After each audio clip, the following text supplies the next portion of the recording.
ମୋ ନାଁ ସୁଧାଂଶୁ ଶେଖର ମିଶ୍ର, ଗୋବିନ୍ଦପୁର ଆଳି ବ୍ଲକ, କେନ୍ଦ୍ରାପଡ଼ା ହେଉଛି ଜିଲ୍ଲା। ଘଟଣା କ'ଣ, ସେ ପ୍ରତିଦିନ ସକାଳୁ ତାର ଗ୍ରାଜୁଏସନ୍ କରୁଛି, ଯେଉଁ ସିଂହପୁରକୁ ଆସେ ପ୍ରତିଦିନ ତାଙ୍କ ସାଙ୍ଗମାନଙ୍କ ସହିତ ପ୍ରତିଦିନ ଆସେ ହେଉଛି କାମ ମାନେ କମ୍ପ୍ୟୁଟର କ୍ଲାସ୍ କରିବା ପାଇଁ। ସବୁଦିନ ଭଳିଆ ଆଜି ବି ସକାଳୁ ଖାଇ ପିଇକିରି ଘରକୁ ତାର କମ୍ପ୍ୟୁଟର କ୍ଲାସ୍ କରିବାକୁ ଆସିଛି। ତାପରେ ହେଉଛି କ'ଣ ହେଇଛି ଆମେ ସେ କଥା କହିପାରିବୁ। ତାପରେ ମଝିରେ ଆଜି କ'ଣ ମୋ ଭାଇକି ଫୋନ୍ କଲା, କହିଲା ଭାଇ ଆଉ ମୋ ସାଇକେଲଟା ହେଉଛି ନାହିଁ, ଆଉ ଟିକେ ପଳେଇବା ମୋ ପୋଲ ପାଖକୁ ଟିକେ ପଳେଇବା। ସିଏ ତାପରେ ସାଙ୍ଗେ ସାଙ୍ଗେ ମୌନି ବୋଲିକିରି ଭାଇ ଆଉ ଅନିଲ ଭାଇ ଆସେ, କହିଲା ଟିକେ ଆସ ଆଉ ମୋତେ ଟିକେ ନେଇଯିବ। ସିଏ ଭାବିଲେ ବୋଧେ କ'ଣ ଅସୁବିଧା ହେଇଛି କ'ଣ କରିଛି, ସେ ଆସିକି ପହଞ୍ଚିଲା ବେଳକୁ ତ ମାନେ ଡେଇଁ ପଡ଼ିଲା ଆଉ ବୋଲିକିରି ଭାଇ ଯାହା କହୁଛି ଆଉ।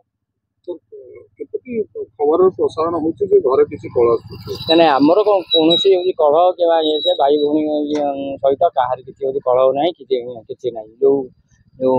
ମୁଁ ଏବେ ଶୁଣିବାକୁ ପାଉଛି, ଆମେ ବି ଦେଖିନୁ, କାରଣ ଆମେ ପୋଲ ଉପରେ ଅଛି। କେତୋଟି ଗଣମାଧ୍ୟମର ଯେଉଁ ଲୋକମାନେ ଯାହା କହୁଛନ୍ତି ସେ ହେଉଛି ପାରିବାରିକ କଳହକୁ ସେ ହେଉଛି ମାନେ ପୋଲରୁ ଡେଇଁ ପଡ଼ୁଛି।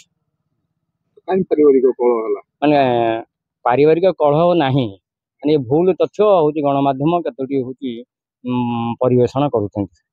ବର୍ତ୍ତମାନ ଆଳିର ହେଉଛି ତହସିଲଦାର, କେନ୍ଦ୍ରାପଡ଼ାର ହେଉଛି ଆଡ଼ିସନାଲ କଲେକ୍ଟର ସବୁ ମାନେ ଘଟଣାସ୍ଥଳକୁ ଆସିଥିଲେ। ଆସିକିରି ବୁଲିକି ଯାଇଛନ୍ତି। ଓଡ୍ରାଫ୍ ଟିମ୍ ବି ଆସିଥିଲା, ଆସିକି ଖୋଜାଖୋଜି ବି ହେଉଛି ବହୁତ କରୁଛି। ଶ୍ରୀଯୁକ୍ତ ମିଶ୍ର, ଯେତେବେଳେ ଆପଣ ଦେଖୁଥିବେ କେତେ ଝିଅ କିଛି ଡିପ୍ରେସନ୍ ଆଗରୁ ରହୁଥିଲା କି?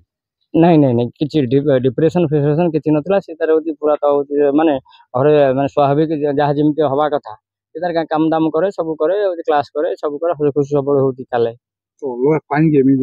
ସେଇ କଥାଟା ଆମେ ତ ବର୍ତ୍ତମାନ ତାର କ'ଣ କାହିଁକି କରିଛି, କ'ଣ କଲା, ତାର କ'ଣ ହେଇଛି, ତା ସାଙ୍ଗମାନଙ୍କୁ ପଚାରିଲେ ହବ କି? କମ୍ପ୍ୟୁଟର କ୍ଲାସ୍କୁ ଯେଉଁମାନେ ପିଲାମାନେ ଆସନ୍ତି କମ୍ପ୍ୟୁଟର ସାର୍ଙ୍କୁ ପଚାରିଲେ ଜଣାପଡ଼େ। କାହିଁକି କ୍ଲାସ୍ ଆଜି ତ ହେଉଛି ବନ୍ଦ ଥିଲା। ମୁଁ ବି ତାକୁ ସକାଳେ ପଚାରିଲି, ମୁଁ କହିଲି ଆଜି ତ ହେଉଛି ସବୁ ତ ସ୍କୁଲ ସବୁ ବନ୍ଦ, ତୁମର କମ୍ପ୍ୟୁଟର? ହଁ, କମ୍ପ୍ୟୁଟର କ୍ଲାସ୍ ଆଜି ହେଉଛି ଖୋଲା ଅଛି।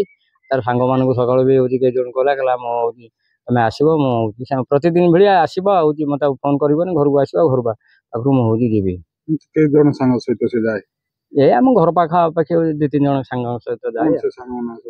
ନାଁଟା କହିପାରିବିନି। ଜଣେ ହେଉଛି ସେ ଆନନ୍ଦ ଦାସଙ୍କ ଝିଅ ଆଉ ସେ ସୁଭାଷର ରଥ ଝିଆରୀ, ଏଇମାନଙ୍କ ସାଙ୍ଗରେ ପ୍ରତିଦିନ ତାଙ୍କର ହେଉଛି ସକାଳୁ ହେଉଛି ଯାଆନ୍ତି। ଆଉ ସେ କେତେବେଳେ ଆସନ୍ତି କ'ଣ କରନ୍ତି ମୁଁ ତାର ଟାଇମ୍ଟା ହେଉଛି କହିପାରିବିନି, କାରଣ ମୁଁ ସକାଳୁ ଉଠିଲେ ମୋର ହେଉଛି ବାହାରକୁ ମୋ ଧନ୍ଦାରେ ମୋର ହେଉଛି ଯାଏ।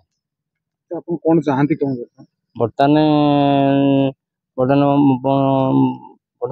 ମୁଁ ଚାହୁଁଛି କ'ଣ ପାଇଁ ଏଇ କେସ୍ଟା ହେଇଛି, କ'ଣ କରିଛି, ସବୁ କଥା ହେଉଛି ତଦନ୍ତ କରିବା ଆବଶ୍ୟକ ଅଛି।